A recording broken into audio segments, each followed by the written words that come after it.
in, look at what we've got. There's so much more, there's such a lot. Here at SM, we've got it all. We've got it all. Lots of excitement, bargains and fun. Shopping convenience for everyone. At SM, it's all at SM. Here at SM, we've got it all for you. There are many questions we try to ask ourselves. Why are we poor? Why are some people rich? Not everyone started being rich. Some strive really hard to get what they have now. Success is not just good luck. It is a combination of hard work, good credit standing, opportunity, readiness, and timing. Every time we hear the name Henry C., the first thing that comes to our mind would be SM, a business tycoon and how rich he is. A striving Chinese boy who dreamed big to find a way out of poverty. A courageous, ambitious, and business-minded man since he was young who gets inspired by his father who was once a trader. A man who believed that every Filipino deserved a good pair of shoes. A man who built on his dreams. He is Mr. Henry C. Sr. C. Chi Siang, his real name, which means all the way up to success, was born to a poor family on December 25, 1924 in southern China. In 1935, his father, who was a trader, left his family to seek opportunity in the Philippines, which was U.S. territorial protectorate. In 1936, during the pre-war era, at the age of 12, he migrated to the Philippines only to see his father in poor health condition. His father was an owner of a small retail store. Since then, he only had one goal, that is, the will to strive for excellence and to overcome the harsh environment of poverty through the discipline of hard work and frugality. Every day, he went to Divisoria, buying goods to resell in their retail store. He and his father worked hard from dusk till dawn, and only slept in a small counter floor. Ever since, his business strategy was brilliant. He came up with the concept of selling items in small portions, which was practical and fast way to earn. Desperate to study even at the age of 12, he enrolled in grade 1 in a Chinese school in Quiapo. He accelerated and eventually completed grade school in 5 years. During World War II, their store was burned down. His father went back to China. With that chaos, Henry C. did not lose hope and decided to stay instead. I don't give up easily. I look for solutions to problems. I want to make things happen. Throughout the history, his business life was always marked by risk and luck. He was unfortunately hit by shrapnel while selling. A pushcart vendor who later on became his friend and business partner helped and brought him to the hospital. After the war in 1945, young Henry joined the booming buy and sell business with his partner. He saved enough money from peddling cheap American shoes. To improve his trade, he found innovative ways leading to the birth of his store called Shoe Mart or SM, which was the first air-conditioned shoe store.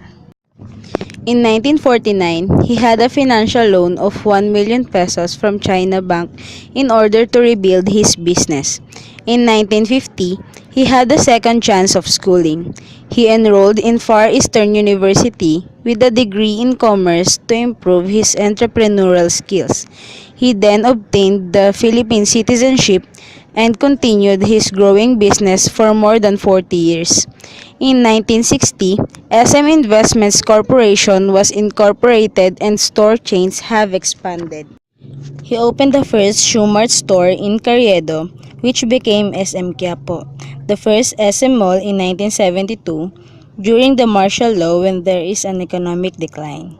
It soon became very popular until he opened more department stores in the country. He was not contented of his small-scale industry and very limited supply to meet growing demand of customers. And so, he thought of an innovation that is selling apparels and other products and adding appliances division in his store. He had his concept of having lesser problem by owning a space where one shop is located rather than being a tenant of a space for a shop.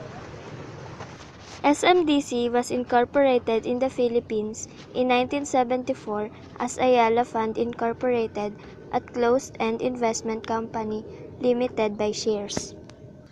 In 1983, economic crisis got worse and it seems like a bad year to start big projects as many investors and bankers were skeptical to finance his project. Optimism and determination was Henry C's shield during hard times. However, in 1985, the first super mall, SM City North EDSA, was opened. Ship of the company and it was renamed as SM Fund Incorporated. And then, it was renamed SM Development Corporation or SMDC. Moral support from his family, employees, and customers kept him strong. He continued his business expansion until SM Santa Mesa and SM Mega Mall opened. In 1994, Henry C. incorporated SM Prime Holdings, registry in the company in the Philippines Stock Exchange, with almost instantly raised more than 1 billion shares, linking to 5 billion during its initial public offering. It also created 500,000 people with jobs in the succeeding life. In 1999, he had his honorary doctorate in business management in De La Salle University and was named as Management Man of the Year by Makati Business Club. From shoes to a diverse range of products and services, he had a century of brilliant and successful entrepreneurship. In 2001, Shoemart Incorporated, the Philippines' largest retail chain already, includes stores dealing in hardware products, appliances, toys, home and lifestyle products, health and beauty products, export over-rim clothes, fashion accessories, and cinemas. In 2002, he tapped Asia's wealthiest billionaire, Hong Kong's Li Ka-shing, to invest in the Philippines through joint venture between SM Group and Liz Watson retail chain. Aside from retail business, C is also the power behind Banco de Oro Unibank Incorporated, China Bank Incorporation, and Tagaytay Highlands. He also owned San Miguel Corporation, Keppel Philippine Holdings Incorporated, LaSalle University, Republic Glass Holdings Corporation, SM Department Store, SM Cinema, SM Foundation Incorporated, SM Supermarket and Hypermarket, and SM Investments Corporation. He already owned 43 malls across the Philippines, not including his 6 malls in China and 1 in Guam. His dream project, Mall of Asia, is now envisioned as a premier destination mall in Asia-Pacific region. On May 2013, the newest, most elegant, and most exciting shopping center of SM Prime Holdings called SM Aura Premier in Taguig City was opened. In 2014, Mr. Henry C., the founder of SM Group and chairman of SM Prime Holdings Incorporation, the father of modern Philippine retail, was ranked first in the top 10 richest people in the Philippines with a net worth of $12.7 billion.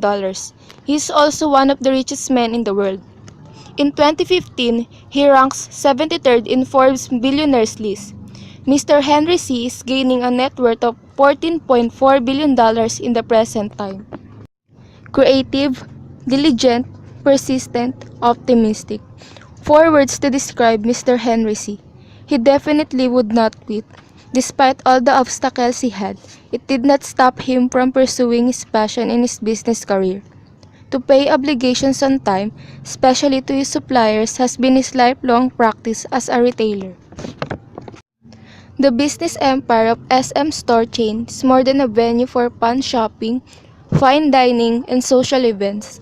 Every SM store that we see is a representation of Filipino business ingenuity, stability, resilience, and optimism despite the uncertain future. You have to dream, whether big or small, then plan, focus, work hard, and be very determined to achieve your goals. There is no substitute for hard work. There is no such thing as overnight success or easy money. It has become a cliche, but success came to see only as a result of hard work, tenacity, frugality, self-discipline, Confucian values, and an undying thirst of learning. Henry C's walk through his success in life is truly an inspiration.